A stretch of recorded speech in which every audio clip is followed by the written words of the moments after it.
Hi guys, so last night I watched Bridgerton season 3 finale and I have so many thoughts, opinion and feeling that in this video I'm gonna share my thoughts on the season 3 finale of Bridgerton.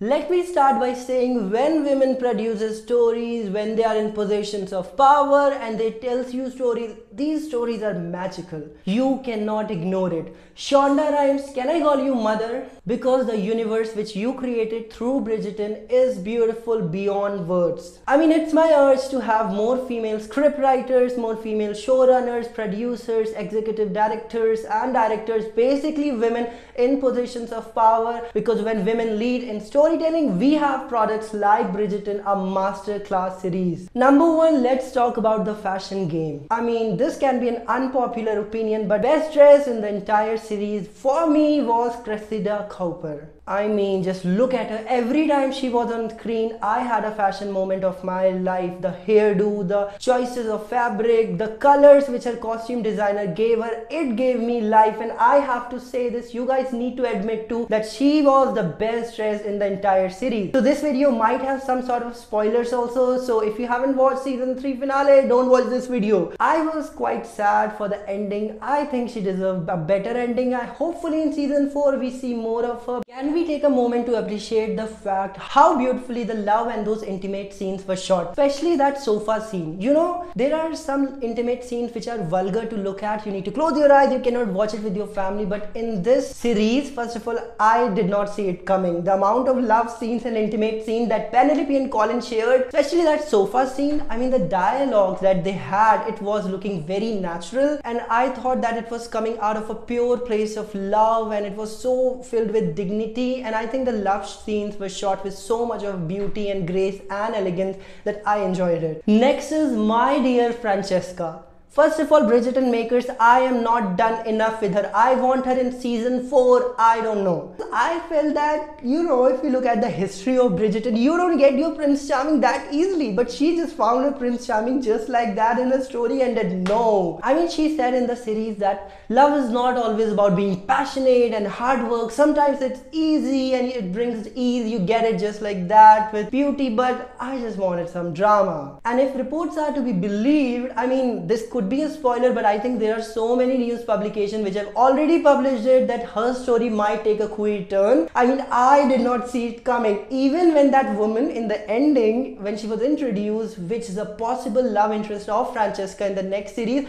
I did not see it because she was just the sister of her Prince Charming and that's it. But if reports are to be believed, Francesca might take a queer turn. I mean, I just want to see more of Francesca. She emitted radiance, positivity, and she was basically moon-like lit. She was gorgeous. She was the most beautiful person in the series. Francesca, I am waiting to see you more in season 4. I mean, how can we not talk about the goofy king of this season? Like, I feel like all the girls have literally just lost their mind and heart on this gentleman known as Benedict. I mean, there are so many. I didn't see it coming. His story and his emotions in this series. I don't want to give you any spoilers. Just go watch season 3. But in this season, I could see a lot of casual relationships and casual flings. I hope that in next season, first of all, I want him to lead in season 4. Secondly, I want some heart-to-heart real love emotion which he could share with his lover girl and find his match in the ton. And I hope he finds a beautiful girl or maybe a boy, you never know. That's the huge spoiler. Next is Lady Tilly Arnold.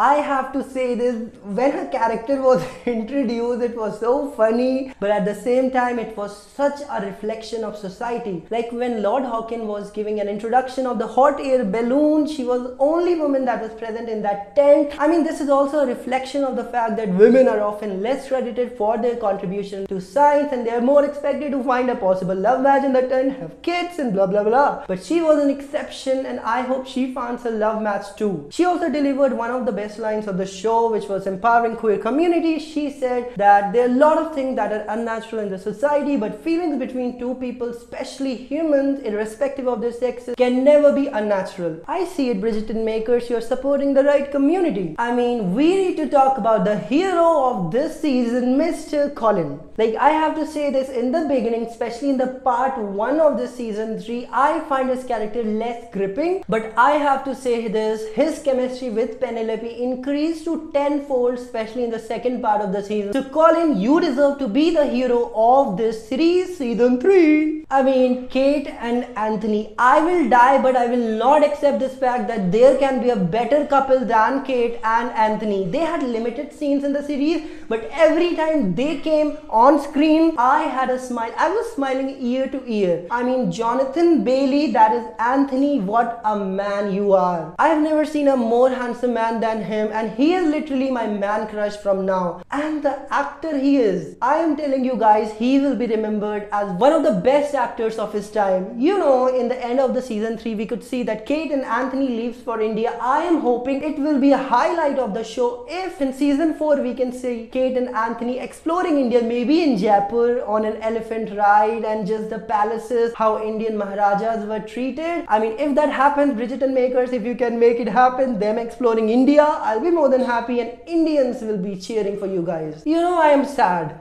I am very sad because the moment I watched Bridgerton, in the very hour, very minute, very second when it was launched, was because of Miss Malhotra. I was expecting her to have at least one dialogue. Bridgerton makers, you did her dirty. You did not give her even a single dialogue.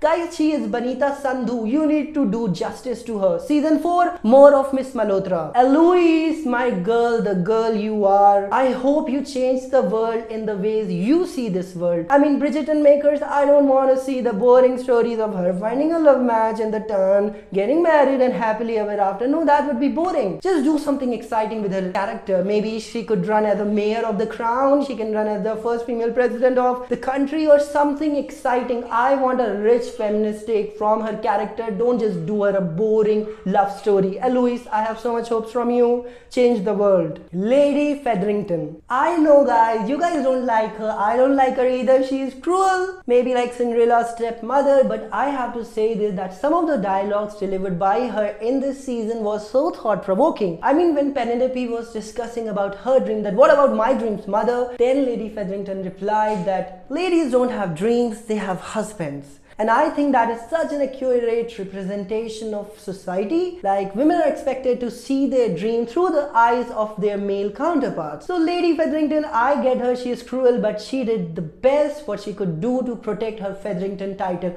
I don't like her, but I also don't hate her. Last but not the least, our Penelope Featherington. I mean, she is the sweetest, she is the cleverest, and since the beginning of Bridgerton, I have found this character very interesting, and she has been one of my most favorite characters. But she dared to dream, and she had a secret career as Lady Whistledown, and I just loved her. Basically, if you see her monologues in the end of season 3, you will have goosebumps. And I have to say that she thrashed such a huge taboo by making the first move. I mean guys, it is a spoiler, just skip this part, but she asked Colin to kiss her. And after that kiss only, I feel like the love story between Penelope and Colin was bloomed because of this kiss. So ladies, go get your man, make the first move. Violet, I have to say this, you have been a good mother, you have been a good lady Bridgerton, you have taken care of your family. Now it's time to take care of yourself, and the Lord you are seeing, amazing, go for him. And if you have watched Queen Charlotte, a Bridgerton story, you will jump to say this with me that we need a new series for Brimsley and Renault. They kind of had a sorrowful ending in Queen Charlotte, a Bridgerton story, but I expect Bridgerton makers, give them their stories. We need to see Brimsley and Reynolds together again. And one question which we all have on our mind is, when is season 4 releasing? I know as the dearest gentle reader, we must have patience, but I cannot have patience, alright? Bridgerton makers, season 4, quick, hurry. And one last question before you leave this video. Answer this question. Will I see you later?